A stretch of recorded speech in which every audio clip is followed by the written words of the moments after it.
বন্যার পানি সরে গেছে, রেখে গেছে ক্ষত। বাড়িঘর, দোকানপাটের ব্যাপক ক্ষতি হয়েছে, নষ্ট হয়েছে নানা পণ্য।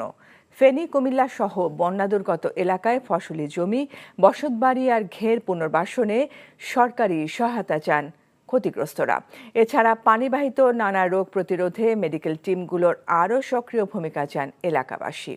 কুমিল্লা প্রতিনিধি মাহফুজ নান্টুকে সঙ্গে নিয়ে আরও জানাচ্ছেন নিয়ামুল আজিজ সাদেক।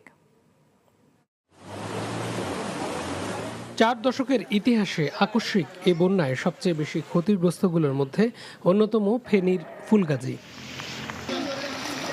কোনো পূর্বাভাস ছাড়া ভারত বাঁধ খুলে দেওয়ার কারণে হতচকিত হয়ে পড়েন হাজারো মানুষ। ঘরবাড়ি ও সহায় সম্বল ছেড়ে উঁচু স্থানে আশ্রয় নেন অনেকে। তারা ঘরে ফিরেছেন শূন্য হাতে। দোকানগুলোতে থাকা চাল, ডাল, খাবার অথবা পেঁয়াজ, আলু সব পচে গেছে। কাঁচা ঘর ধ্বংস হয়েছে। ক্ষুদ্র ব্যবসায়ীরা পথে বসেছেন। নান্নাবাজারের দোকান ছিল, মুদি দোকান। দোকানের ভিতরে আমার মিনিমাম 3 থেকে 4 লাখ টাকার চাউল, পাত যত কিছু আছে সবকিছু সব হোটেলের সাথে চলে গেছে। ঘরবাড়ি, মূল্যবান সব সম্পদ হারানো মানুষের কিছুটা ঘুরে দাঁড়ানোর প্রচেষ্টা। পানিতে তলিয়ে ফসল নষ্ট হয়েছে, পুকুর ও ঘেরের মাছও ভেসে গেছে। দরজা জানালা খোলা, এটি সব ভাইয়া সত্যি ভাই গেছি, সব অবস্থা খারাপ হয়েছে। ঘর দুয়ারের পরিবেশ নাই, ঢুকার মতো পরিবেশ নেই। আমরা বর্তমানে 1 মাস পরে বা 2 মাস পরে অবস্থান করা ওই পরিবেশ বর্তমানে আমাদের ফ্যামিলির নাই। ফেনীর সোনাগাজী, ফুলগাজী, পরশুরাম এবং ছাগলনাইয়াতে সবচেয়ে বেশি ক্ষতির মুখে পড়েছিলেন মানুষ। এখনও পানির নিচে অনেক এলাকা। আমাদের গ্রামে প্রায় 3000 লোক আছে। 3000 লোক একবারে অচল, একেবারে অচল। কুমিল্লার গোমতীর তীর এখনও সংকটাপন্ন বানের তোড়ে। ভারতের সঙ্গে অভিন্ন নদী ও বাঁধের বিষয়ে ন্যায্যতার ভিত্তিতে আলোচনার আহ্বান স্থানীয়দের। Niamul Aziz Sadek, NTV news, Feni. বন্যা দুর্গত 9 জেলায় বানভাসীদের সহযোগিতায় এগিয়ে এসেছে এনটিভি।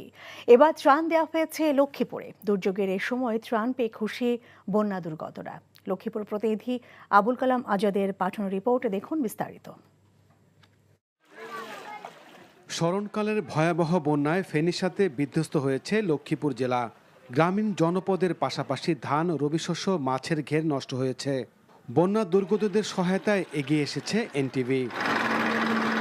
লক্ষ্মীপুরের কমলনগর উপজেলার চরকাদিয়া ইউনিয়নের চরবসু এলাকায় বন্যা কবলিত 170 পরিবারের মাঝে ত্রাণ সহায়তা দিয়েছে এনটিভি। ভয়াবহ দুর্যোগের এই সময় এনটিভি ত্রাণ পেয়ে খুশি দুর্গত এলাকার মানুষ। মানুষ অনেক কষ্টের মধ্যে আছে, ঠিক সে সময় আমাদের মাঝে এনটিভির পরিবারের পক্ষ থেকে আজকে খাদ্য সামগ্রী উপহার দিয়েছে।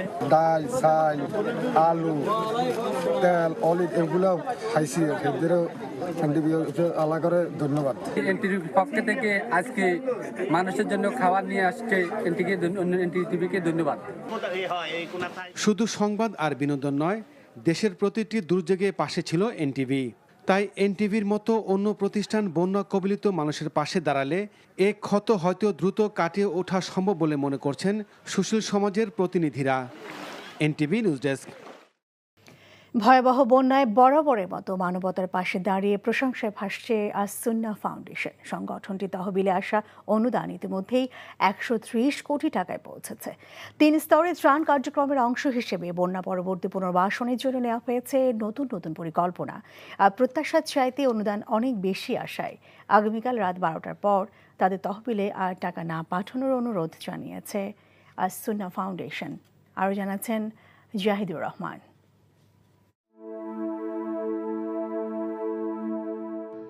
ভারী আর শুকনো খাবার প্যাকেজিংয়ের বিশাল এক কর্মযজ্ঞে মুখরিত রাজধানীর বাড্ডার সাতারকুলে মাদ্রাসাতুস সুন্নাহর এই মাঠটি। স্তরে স্তরে স্তূপ করে রাখা হয়েছে চাল, ডাল, লবণ, খেজুর সহ বিভিন্ন রকমের খাবার। 17 কেজির প্যাকেট করে তুলে দেয়া হচ্ছে কাভার্ড ভ্যানে। বিরামহীনভাবে তা ছুটে চলছে বন্যার্ত এলাকায়। এখনো অব্যাহত রয়েছে দেশ ও প্রবাস থেকে আসা অনুদান। এটা আমার মনে হয় সাধারণ মানুষের আস্থা, আল্লাহ তাআলার একান্ত অনুগ্রহ। 15 লক্ষের বেশি মানুষ টাকা দিয়েছেন। কেউ 5 টাকা, কেউ 1 টাকা, কেউ 10 লাখ টাকা। 100 কোটি টাকা ক্রস করে গেছে আমাদের তহবিল। সেটা হয়তো আরও 10-20 কোটি বা 30 কোটি হয়তো প্লাস হবে বা আরও কম বা বেশি হতে পারে। ত্রাণ বিতরণের এই বিশাল কর্মযজ্ঞে সামিল হয়েছেন ধর্ম বর্ণ নির্বিশেষে ৩,০০০-এর বেশি স্বেচ্ছাসেবক। এদের মধ্যে দিনে রাতে মিলিয়ে এখানেই কাজ করছে নানা শ্রেণী ও পেশার ২৫০০ মানুষ। পাশাপাশি বন্যার্ত এলাকায় ত্রাণ বিতরণে নিয়োজিত আছেন ৫ শতাধিক স্বেচ্ছাসেবক। পানি নামতে শুরু করায় নতুন পরিকল্পনা নিয়ে অনুদান গ্রহণে ইতি টানতে চাইছে সংগঠনটি। ২৫০০ মেট্রিক টন চাল আমরা কিনেছি।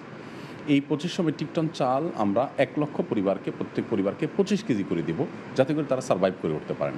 আমাদের যে ১০০ কোটি প্লাস ডোনেশন এসেছে, সেটা কোথায় গিয়ে থামবে আমরা বলতে পারছি না। যদি আমরা আগামী মঙ্গলবার রাত ১২টায় ক্লোজ করে দিব, এরপরে আমরা মানুষকে বলছি যে আমাদের এই ফান্ডে যেন টাকা না দেন। ভারত থেকে নেমে আসা ঢল ও টানা বৃষ্টিতে সৃষ্ট ভয়াবহ বন্যায় মারাত্মক ক্ষতিগ্রস্ত মানুষদের পাশে দাঁড়াতে অনুদানের অর্থ থেকে খাদ্য সহায়তায় ৩০ কোটি, কৃষি ও ব্যবসা সহায়তায় ৩০ কোটি, গৃহ সংস্কার ও নির্মাণে ৩০ কোটি এবং শিক্ষা খাতে ২০ কোটি টাকা বরাদ্দ করেছে As-Sunnah foundation. Jahidur Rahman, NTV news, Dhaka. ভবিষ্যৎ অনিশ্চিত। একের পর এক গুলিতে বিদ্ধ শরীরে দেখা দিচ্ছে নানান জটিলতা, তবুও হাসপাতালে বিছানায় শুয়ে প্রত্যাশা করছেন তাদের রক্তের বিনিময় হলেও দেশে যেন সুশাসন প্রতিষ্ঠিত হয়। স্বৈরাচারী সরকার পতনের আন্দোলনে পুলিশের নির্বিচার গুলিতে বিদ্ধ এমন অন্তত ৩৭ জন চিকিৎসা নিচ্ছেন Sylhet MAG Osmani medical college হাসপাতালে। সিলেট থেকে আনিস রহমানের ক্যামেরায় আরও জানাচ্ছেন সজল চৌধুরী। শরীর এফুড় করেছে অন্তত 4টি গুলি। হাসপাতালের বিছানায় অসহ্য যন্ত্রণায় কাতরাচ্ছেন সিলেটের গোলাপগঞ্জ উপজেলার বাসিন্দা রুবেল আহমদ। পেশায় রাজমিস্ত্রি রুবেল নিজে কোনো আন্দোলনে না গেলেও গত ৪ আগস্ট সরকার পতনের ঠিক আগের দিন বৈষম্য বিরোধী আন্দোলনকারীদের মিছিলে পুলিশের নির্বিচার গুলিতে শিশু কিশোরদের আহত হতে দেখে ক্ষোভে তার প্রতিবাদ করতে যান। এ সময় এক সহকর্মী গুলিবিদ্ধ হয়ে রাস্তায় লুটিয়ে পড়লে তাকে উদ্ধারে গিয়ে পেটে ও কোমরে গুলিবিদ্ধ হন রুবেল। শিশু মাসুম বাচ্চা গুনতা, এত সৌজা বাচ্চা গুনতা, তারার উপরেও ওতায় বুলেটে ছিন্ন। ওর আগে খাম বাদ দিয়ে আমি আইলাম, আইয়া বললাম যে দেখি একটু হেল্প করা যায়নি। এলোপাথারি গুলিতে বিদ্ধ প্রায় সবার শরীরেই দেখা দিচ্ছে নানান জটিলতা। তবে হাসপাতালে তাদের নিবিড় চিকিৎসা দেওয়া হচ্ছে বলে জানান চিকিৎসকরা। তাদেরকে আমাদের হসপিটালের পক্ষ থেকে সব ধরনের চিকিৎসা সরঞ্জাম এবং সব ধরনের পরীক্ষা নিরীক্ষা সবকিছু সম্পূর্ণভাবে ফ্রিতে প্রদান করা হচ্ছে এবং তাদেরকে কোনো ওষুধ যেটা হচ্ছে সরকারি সাপ্লাই নেই তাদের জন্য আলাদাভাবে সেটা আনানো হচ্ছে এবং তাদেরকে সেটা প্রদান করা হচ্ছে। বাবাহীন সংসারে পরিবারের একমাত্র উপার্জনক্ষম ব্যক্তি রুবেল। বাড়িতে বৃদ্ধা মা ও ছোট ভাই বোনরা এখন অসহায়।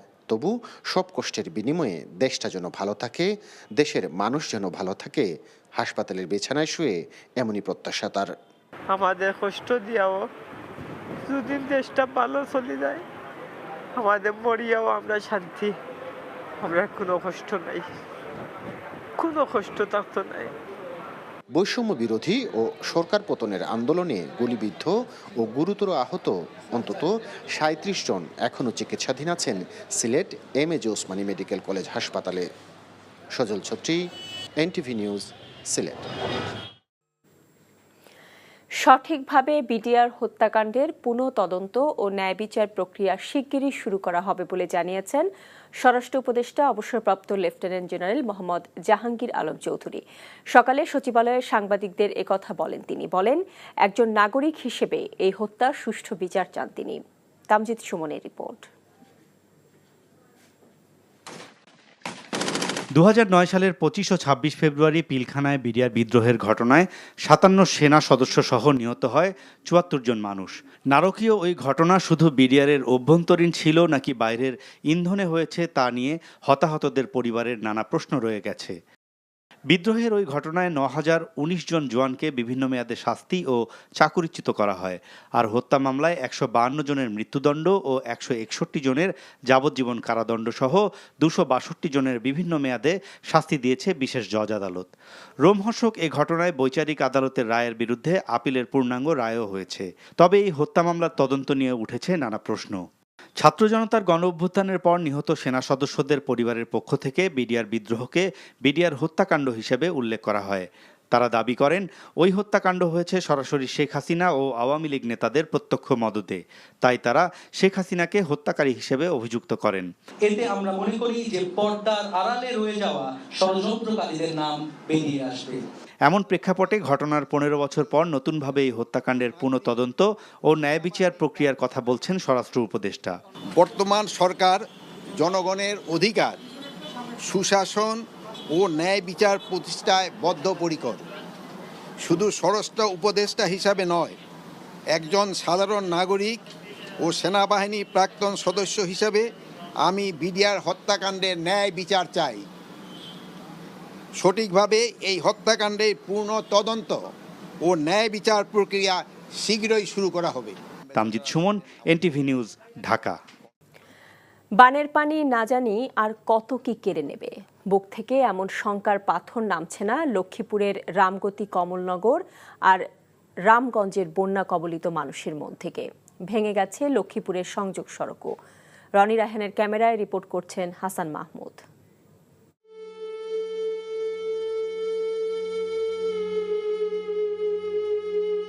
ডাকাতের মতো হু হু করে ঢুকে পড়ার ঢল, অসহায় আফিয়ার কেড়েছে সম্বল। স্বামীহারা এই নারীর ভিটে মাটি নেই, নিজের ঘর নেই, ভাই বোন পরিজন কেউই নেই, যেন শূন্য দুনিয়া। অসহায়ের সব সংজ্ঞা তাই থমকে যায় আফিয়ার চোখ ভরা হতাশায়। মায়ের জায়গা থাকি, এখন বাড়ি বাড়ি পানি উঠে গেছে ঘরে দুয়ারে, এখন থাকানোর জায়গা নাই, এখন স্কুল ঘরে গেছি, পানি হিয়ানো কিছু দেয় না। মানুষের কাজ করে দুয়ারে দুয়ারে ঘুরে খেয়ে না খেয়ে থাকা আফিয়ার ভাগ্যে বানের পানি ডেকে এনেছে নিদারুণ কষ্ট আর কষ্ট।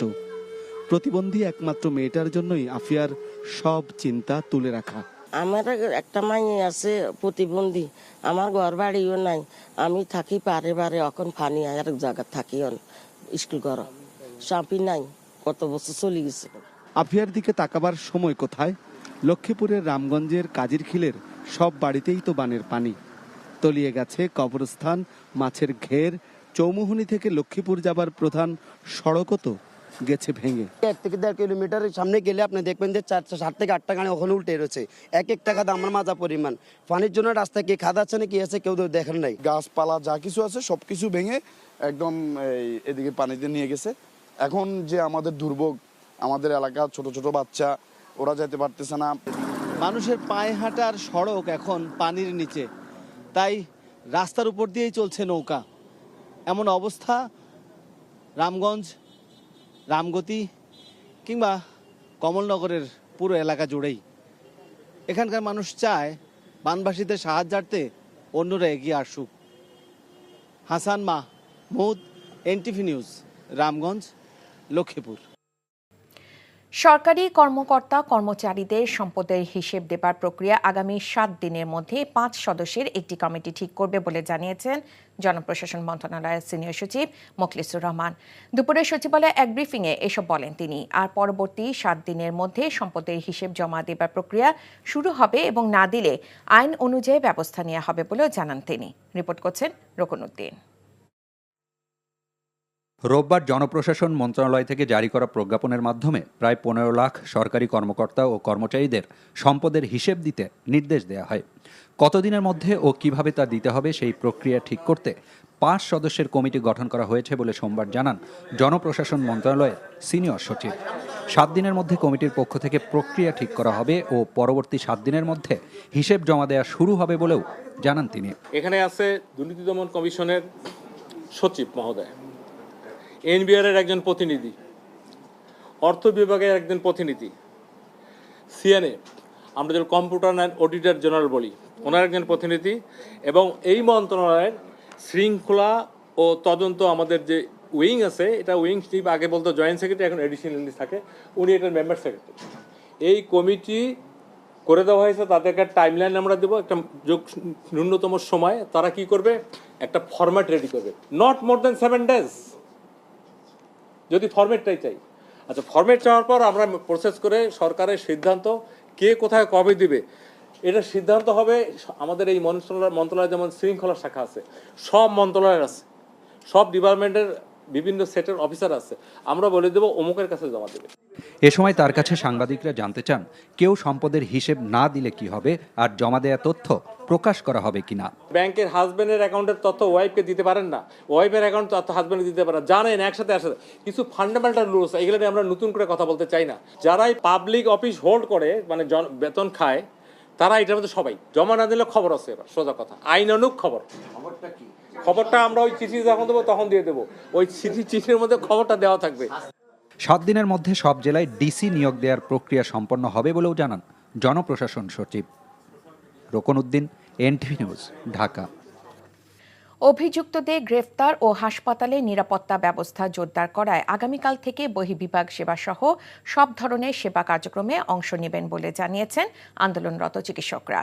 এদিকে চিকিৎসকদের উপর হামলার ঘটনায় এখন পর্যন্ত 2 জনকে গ্রেফতার করা হয়েছে জানিয়ে স্বাস্থ্যসেবা বিভাগের অতিরিক্ত সচিব এটিএম সাইফুল ইসলাম বলেছেন, প্রাথমিক তদন্তে রোগী মৃত্যুর ঘটনায় চিকিৎসকদের অবহেলার কোনো প্রমাণ পাওয়া যায়নি। বিস্তারিত জুনায়েদ আল হাবিবের রিপোর্টে। সড়ক দুর্ঘটনায় আহত বেসরকারি বিশ্ববিদ্যালয়ের এক শিক্ষার্থী মৃত্যুর ঘটনায় ঢাকা মেডিকেল কলেজ হাসপাতালের চিকিৎসকদের বিরুদ্ধে অবহেলার অভিযোগ করেন স্বজনরা। ঘটে হামলা ও ভাঙচুরের ঘটনা। এর জের ধরে প্রথমে কমপ্লিট শাটডাউন, পরে সেটি প্রত্যাহার করে জরুরি বিভাগ চালুর ঘোষণা দিয়ে সরকারকে 24 ঘন্টা সময় বেঁধে দেন চিকিৎসকরা। বিষয়টি নিয়ে তদন্তে নামে স্বাস্থ্য মন্ত্রণালয়। সোমবার এক ব্রিফিংয়ে স্বাস্থ্য সেবা বিভাগের অতিরিক্ত সচিব সাইফুল ইসলাম জানান, প্রাথমিক তদন্তে চিকিৎসকদের কোনো অবহেলার প্রমাণ পায়নি তদন্ত দল। ঘটনায় জড়িত থাকার অভিযোগে এখন পর্যন্ত 2 জনকে গ্রেফতারের কথাও জানান তিনি। 2 জন কিন্তু অলরেডি অ্যারেস্ট হয়েছেন। তার প্রেক্ষিতে এবং ডাক্তারদের নিরাপত্তা ব্যবস্থা জোরদার করুন, যারা কাজে ডিউটিরত ডাক্তারদের সেই ব্যবস্থাগুলো কিন্তু দৃশ্যমান হয়েছে। সেখানে আর্মি ডেপ্লয়মেন্ট করা হয়েছে এবং আনসার পুলিশ পর্যাপ্ত সংখ্যক ডেপ্লয়মেন্ট করা হয়েছে। পরিস্থিতি অনেকটা স্বাভাবিক হয়ে আসছে। প্রাথমিক তদন্তে আমাদের ডাক্তারদের কোনো ধরনের অবহেলা আমাদের কাছে পরিলক্ষিত হয় নাই।